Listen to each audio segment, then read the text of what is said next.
Hello everybody, this is Travis and welcome back to Coffee, Computers, and More. Espresso, it's one of those things that I just can't seem to get enough of. Now, the only bad thing about espresso is when I go out for it, it can become a somewhat expensive habit. So when I was walking around the local Trader Joe's the other day, I happened to stumble upon this. Trader Joe's Ristretto Espresso Capsules that are made for the Nespresso Inicia or original Nespresso coffee maker. So if you've never used a Nespresso maker before, it's kind of like a Keurig K-Cup maker if you're familiar with that, except this is using concentrated amounts of espresso coffee. Now, the only downside to those Nespresso coffee makers is the cost of the pods, which can go anywhere between 50 cents to $1 a piece or more, depending on where you get them from. But we can thank Trader Joe's for coming through because I got this 10-pack for $3.99, and a 39-cent espresso is probably one of the best deals you can find anywhere. So today on Coffee, Computers, and More, we're going to try the Trader Joe's Ristretto Espresso Capsules, which says it's a blend of Arabica and Robusta coffees compatible with Nespresso machines, just to see what they're like, to see what kind of personality and characteristics they have. Now, something that's a little interesting about them is that they are made from the Arabica and Robusta coffees, like I said before. And that could be an interesting blend. Arabica coffee, if you're not familiar with it, nothing against it, but it can sometimes be labeled as harsh or very high in caffeine content or overly robust. But Trader Joe's might have done a good job making a healthy balance of coffee in that pod. Now it says it's South American and Kenyan beans, which sounds like a good combination. Full body, dark roasted with bold character and a nutty finish.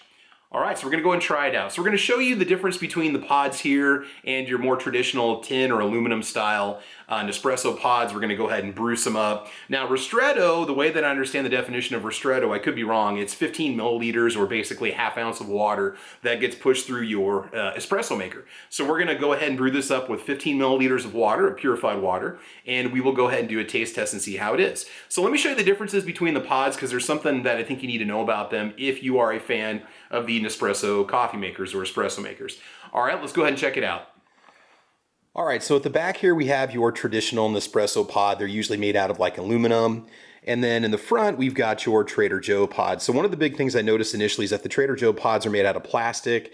Don't know if they're coated, don't know if they can be recycled, but they do have a paper cap on them where you've got this thin aluminum cap on your more traditional Nespresso pods. Now this is L'Or brand Espresso, I'm probably pronouncing that wrong, but they've been working really good and they're fairly inexpensive. I think I pay maybe $5.99 for 8 or 10 at the local, Home Goods, TJ Maxx store and so on. So the way the Nespresso maker works is when you drop it in your machine, it's going to puncture the rear and the front. It's going to push the espresso out, if I'm not mistaken, out through the front right here. So it kind of makes like a little waffle indentation in the pod when you make it. You've got those 3 little holes in the back. Well, I was kind of curious about how well that's going to work, but the needles are able to puncture through the plastic on the back of the Trader Joe's pods. And this is basically what a used pod is going to look like when you're done with it. Now, you could empty these out and possibly recycle them. Like I said, I don't know. But if you're somebody who's into that, that's going to be the thing you can do. So we're going to go ahead and brew it up. Like I said, 15 milliliters. We'll just put it into a espresso cup and we will go from there. All right, let's go ahead and brew it up.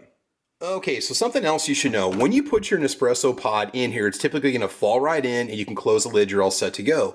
These ones, for some reason, are just maybe a little bit thicker, and so when they go in there, you have to kind of angle the pod to go in. So if you just drop it, it's going to be at an angle that's going to be hard for you to pull the crank down. So when you drop it in there, and then kind of press down on it a little bit because it's going to stick, and then after that, you can go ahead and push it through. And like I said, I'm going to be doing this with 15 milliliters of coffee. All right, so let's go ahead and do this and let's see how it is.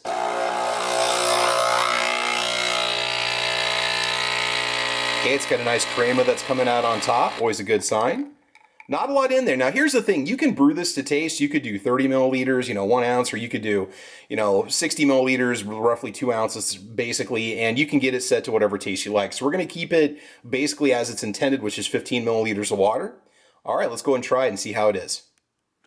Oh yeah, very, very smoky, very woody, kind of smells almost like a campfire.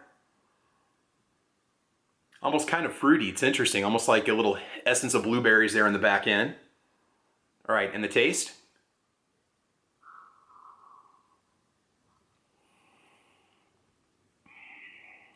So initially, yeah, that dark kind of charcoaly, extremely dark roasted coffee essence comes through. Not offensive in like a way that it tastes like it's been burned, dark chocolate on the back end. Again, a lot of characteristics we discover with a lot of the different coffees. And again, like I said, this is something that you could double, triple, quadruple the water amount on if you want to and enjoy it even more. Very smooth finish, no bitter aftertaste. It's good. It's good. I'm telling you, if you wanna save some money, not that I don't support the local coffee shops because I do and I still go there quite a bit, but 39 cents a pod, it's probably one of the best deals out there, and a lot of people probably don't even know that Trader Joe's has these because they're just kind of hidden up in the coffee area. So when you're walking around your Trader Joe's, make sure you guys check it out. So this is my quick little review of the Trader Joe's Ristretto Espresso Capsules. Again, very good flavor, very bold. There's a lot of flavor that hits you initially up front when you first take the sip. Very smooth finish. So if you are a fan of dark coffee or you like espresso roast or Italian roast coffees or French roast, try that for a little flavor shot in the mornings. I don't think you'll be disappointed. Now, the one thing I really can't tell you is going to be the caffeine content. I'm really not sure what it is. But again, I usually just do one of these. I don't really notice much of a difference between this or just a standard cup of coffee like I normally drink. But again, the price is what got me. So $3.99, Trader Joe's Ristretto Espresso Capsules. Guys, make sure you check them out. So this is Travis, and thank you for watching Coffee, Computers, and More, and we'll be bringing you a little technology video coming up here very soon, so make sure you check it out. Like and subscribe, guys. I want you to have fun, be safe, and as you know, we will talk to you soon. All right, bye-bye.